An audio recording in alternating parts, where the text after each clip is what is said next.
Hi, I'm Tim. Welcome to Watchbox, and thanks for logging on. If you love this watch, email me, tmosso@thewatchbox.com. It's in the description below. Your purchase and pricing email question line for buying this or any watch you see on any Watchbox platform. Reach out to me directly for pricing, tmosso@thewatchbox.com.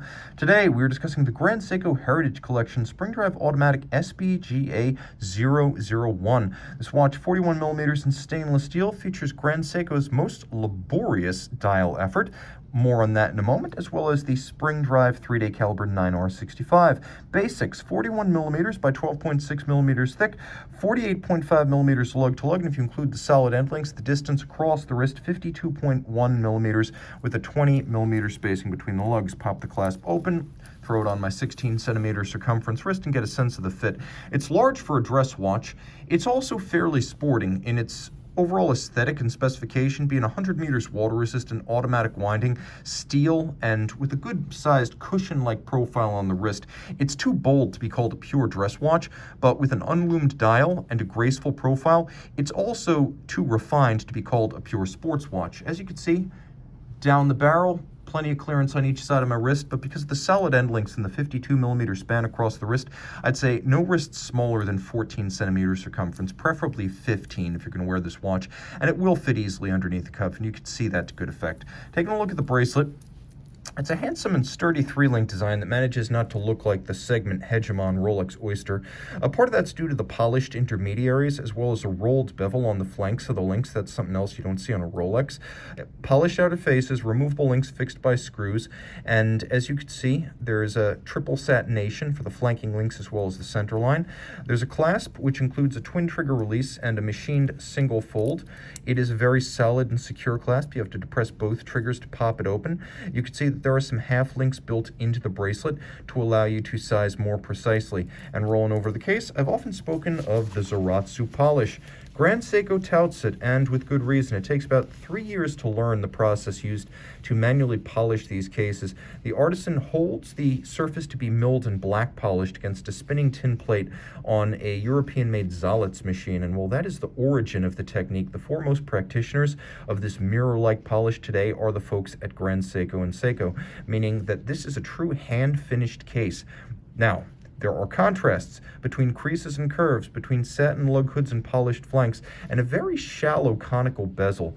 You can also see that there is a little bit of a countersink to the crown so it doesn't dominate the profile of the case, and it is a screw down to help the watch earn that 10-bar water resistance. The dial, I mentioned the dial.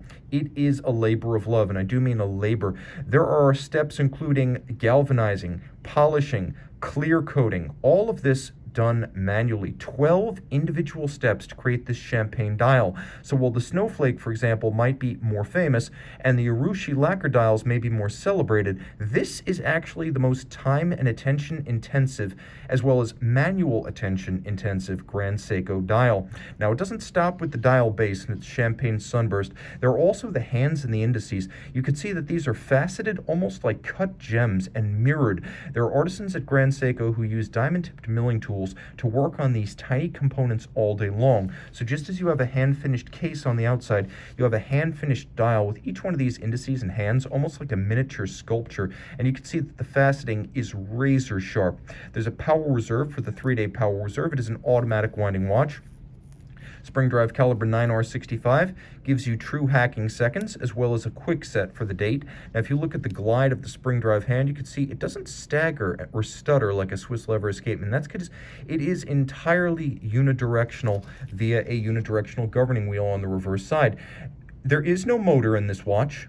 There are no batteries, there are no capacitors. All of the energy is derived from the spring. The 30-joule movement has a train that runs from the barrel through this glide wheel. The glide wheel creates an induced electrical current that wakes up a quartz oscillator that then creates a feedback through a microprocessor that will use the wheel to break the speed of the mechanical energy release from the spring.